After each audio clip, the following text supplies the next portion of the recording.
Cinema കണ്ടു. അന്വേഷിപ്പിൻ കണ്ടെത്തും എന്ന മൂവിക്ക് ശേഷം ടോവിനോട് ഒരു വ്യത്യസ്തമായൊരു പ്രമേയം.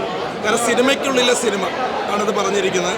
ലാൽ ജൂനിയറിൻ്റെ എക്കാലത്തെയും സൂപ്പർ ഹിറ്റ് സിനിമകളിലൊന്നാണ്. കാരണം അദ്ദേഹത്തിൻ്റെ പഴയ സിനിമകൾ നമ്മൾ കണ്ടതാണ്. ഇത് സിനിമയ്ക്കുള്ള സിനിമയാണ് പറഞ്ഞിരിക്കുന്നത്. ഇതിൽ ധ്യാൻ ശ്രീനിവാസനാണെങ്കിലും സലികുമാരൻ്റെ മകൻ ചന്തു ആണെങ്കിലും എല്ലാം ഗസ്റ്റ് വേഷമാണെങ്കിലും അടിപൊളിയായിട്ടുണ്ട്.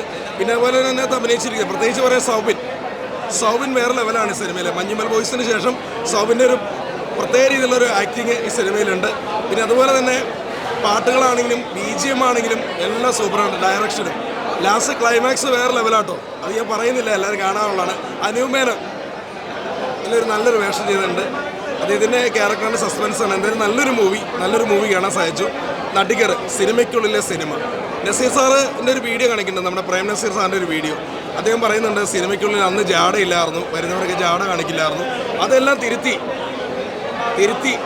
പോകണമെന്നാണ് അദ്ദേഹം ആ വീഡിയോ പറഞ്ഞിരിക്കുന്നത്. ഈ സിനിമയിൽ അതിനെക്കുറിച്ച് എല്ലാം തുറന്നു കാണിക്കുന്ന ഒരു മൂവിയാണ്. നല്ലൊരു മൂവിയാണ് നടികർ. എല്ലാവിധ ആശംസകളും.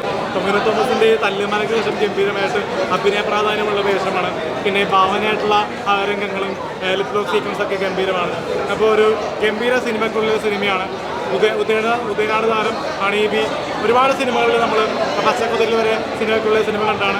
അപ്പോൾ സിനിമക്കാരുടെ ഒരുവിധ ജീവിതം കാണിക്കുന്ന മികച്ച ഒരു എൻ്റർടൈൻമെൻറ്റ് സിനിമയാണ്. ഫാമിലിക്കും കുടുംബ പേഴ്സർക്കും യൂത്തിനും തീരുമാനം ഇഷ്ടപ്പെടുന്ന ഒരു രസചിത്രമായിരിക്കും. ടൊവിനോയും സൗബിൻ ഷാഹിറും പിന്നെ ഷൈൻ ടോൺ ചൗക്കൊക്കെ ഗംഭീരമായിട്ട് അഭിനയിച്ചിട്ടുണ്ട്.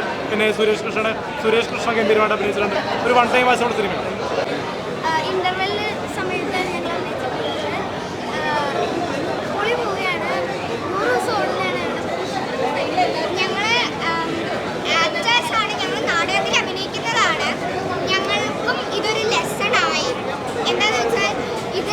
സൂപ്പർ സ്റ്റാർ ആവുന്നതല്ല ഇമ്പോർട്ടൻസ്, ബാക്കിയുള്ള ആൾക്കാരോട് ഇഴങ്ങുന്നതും നല്ല മനുഷ്യരാവുന്നതുമാണെന്ന് മനസ്സിലായി.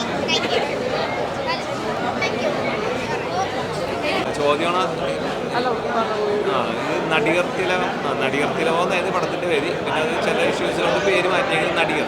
ആ നടികർ എന്ന പടം റിലീസായി വർഷങ്ങൾ കഴിഞ്ഞിട്ട് ഇപ്പോൾ ഇറങ്ങുകയാണ്. ടൊവിനോ ഉണ്ടായിരുന്നു. എന്തായാലും ഈ പടം ഒരു വ്യത്യസ്തമായിട്ടുള്ളൊരു പടമാണ്. കാരണം ലാലേട്ടൻ്റെ മകൻ ലാൽ ജൂനിയർ, അദ്ദേഹം നമ്മൾ ഹണീബി പോലെയുള്ള ഒരു പടം ആണെന്ന് വിചാരിച്ചത്. പക്ഷേ അതേപോലെയുള്ള ഒരു പടമല്ല ഇത്. ഒരു സൂപ്പർ സ്റ്റാറിൻ്റെ വികാരങ്ങളും ചിന്തകളും നമ്മുടെ ഈ സിനിമ വരച്ച് കാണിച്ചിട്ടുണ്ട്. കാരണം എത്ര പൈസയുള്ള സൂപ്പർ സ്റ്റാർ ആണെങ്കിലും മനുഷ്യരാണ് അവർ. അപ്പോൾ അവരിക്കുള്ള പ്രയാസങ്ങളും മറ്റും ഈ കഥയിലൂടെ വരച്ച് സിനിമക്കുള്ളിലെ സിനിമയിൽ നമ്മൾ ഒരു കണ്ണീര് വീഴ്ത്തുന്ന കഥാസന്ദർഭം വരെയുണ്ട് ഈ സിനിമയിൽ. കാരണം ഒരു ഫാമിലിയിൽ, കാരണം ഇതുപോലെയുള്ള കഥകൾ നമ്മളിപ്പോൾ പത്രങ്ങളിലൂടെ മറ്റൊക്കെ നമുക്ക് അറിവുള്ളവരുടെ ഇതുപോലെയുള്ള കഥകളൊക്കെ ഉണ്ട്. പക്ഷെ എല്ലാവരും സന്തോഷത്തോടെ നടക്കുന്ന നമ്മൾ വിചാരം. പക്ഷേ ഈ സിനിമയിൽ ഒരു മനുഷ്യൻ്റെ പ്രയാസങ്ങളും ബുദ്ധിമുട്ടുകളൊക്കെ ഇല്ലാതെ കാണിക്കട്ടെ. അപ്പോൾ എല്ലാവരും തിയേറ്ററിൽ ഒന്ന് കാണുക.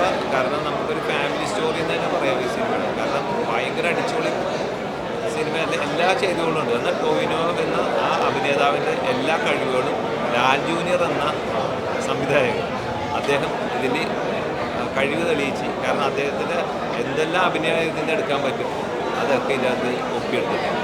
എല്ലാവരും ഒന്ന് തിയേറ്ററിൽ വന്നാൽ നല്ലൊരു ചിത്രം. നടികർ ലാൽ ജൂനിയറിൻ്റെ ഒരു ഡിഫറെൻറ്റ് വൈബ് പടം. ട്രെയിലർ കണ്ടപ്പോൾ ഞാൻ കുറച്ചൊരു അടിച്ചുപൊളി പടമാണെന്ന് വിചാരിച്ചു. ബട്ട് കമ്പാരിറ്റീവ്ലി മൂവിക്ക് നല്ലൊരു സോളിഡ് സ്റ്റോറി ഉണ്ട്, ഒരു ഇമോഷണൽ കണക്റ്റ് ഉണ്ട്.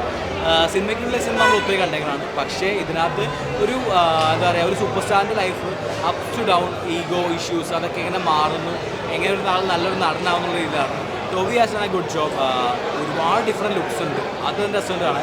പ്ലസ് ഇതിനകത്ത് ആളുടെ ക്യാരക്ടർ നൈസായിരുന്നു, നന്നായി ചെയ്തിട്ടുണ്ട് ഡേവിഡ് പണിയുന്ന കാര്യത്തിൽ.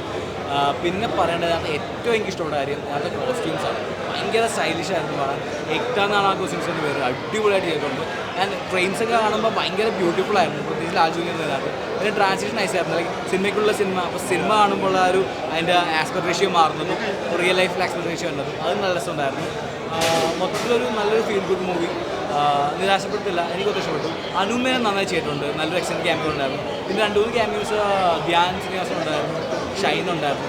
മൊത്തത്തിൽ നല്ലൊരു ഒരു ഫീൽ ഗുഡ് മൂവി. ചന്തു ഓസ്വാസ് കണ്ടിട്ടാണ് കുറിച്ച് എനിക്ക് പേഴ്സണലി ഓർമ്മ. എൻഗേജിങ് ആണ്, നല്ല എൻ്റർടൈനിങ് ആണ്, ലാസ്റ്റ് വരെ നല്ല ത്രില്ലിംഗ് ആണ്, ലാഗിങ്ങോ അങ്ങനെ ഒന്നുമില്ല, നല്ല നല്ല പടമാണ്. കുഴപ്പമില്ല, നല്ല ഫിലിമാണ്.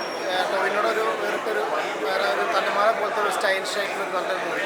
പണ്ട് മാച്ചുകളാണ് നന്നായിട്ട് പടം ചെയ്തിട്ടുണ്ട്. ടീം പോളിൻ്റെ ഡയറക്ഷൻ കൂടിയായിട്ട് നന്നായിട്ടുണ്ട്. ഒരു സ്റ്റോറി പാത്ത് കുറച്ച് കുറവാണെങ്കിലും ട്രെൻഡിങ് ആയിട്ടുള്ള ഫിലിം തന്നെയാണ്. ഒരു താരജാടയുള്ള ഒരു കഥാപാത്രമായിട്ട് പിന്നെ വന്നത്. ഇപ്പോൾ നമ്മൾ പഴയ വിജയനാട് കാലത്തൊക്കെ സരജുപാലിനെ പോലെ തന്നെ അതിൻ്റെ ഡ്രൈവിംഗ് ലൈസൻസിനെ പൃഥ്വിരാജിനെ പോലെ തന്നെ താരജാട ഉള്ളത് അത് നന്നായിട്ട് നന്നായിട്ട് അഭിനയിച്ചിട്ടുണ്ട്. പിന്നെ ഇതിനുള്ള ലുക്സ് സൂപ്പറാണ്, സൂപ്പറായിട്ടുണ്ട്. പിന്നെ അതുപോലെ തന്നെ സുരേഷ് കൃഷ്ണ ആണെങ്കിലും അതുപോലെ തന്നെ നമ്മുടെ അടുത്ത ബാലു വർഗീസ് ആണെങ്കിലും സഹനടന്മാരായിട്ട് അഭിനയിച്ച എല്ലാവരും നന്നായിട്ടുണ്ട്. ഭാവനയുടെ കമ്പേക്ക് പോലെ തന്നെ ഭാവനയുടെ ക്യാരക്ടർ നന്നായിട്ടുണ്ട്. അത് അടിപൊളി വേണം പടം. ഒരു വൺ ടൈം വാച്ചബിളാണ്, കൂടുതലായിട്ടൊന്നുമില്ല. പിന്നെ ഒരു എൻ്റർടൈൻമെൻ്റ് ആയിട്ടുള്ള ഇപ്പോഴത്തെ ഒരു ജനറേഷൻ പെട്ട എല്ലാവർക്കും കാണാൻ പറ്റുന്ന ഒരു വൺ ടൈം വാച്ചബിളായിട്ടുള്ള ഒരു എൻ്റർടൈൻമെൻറ്റ് ഉണ്ട്.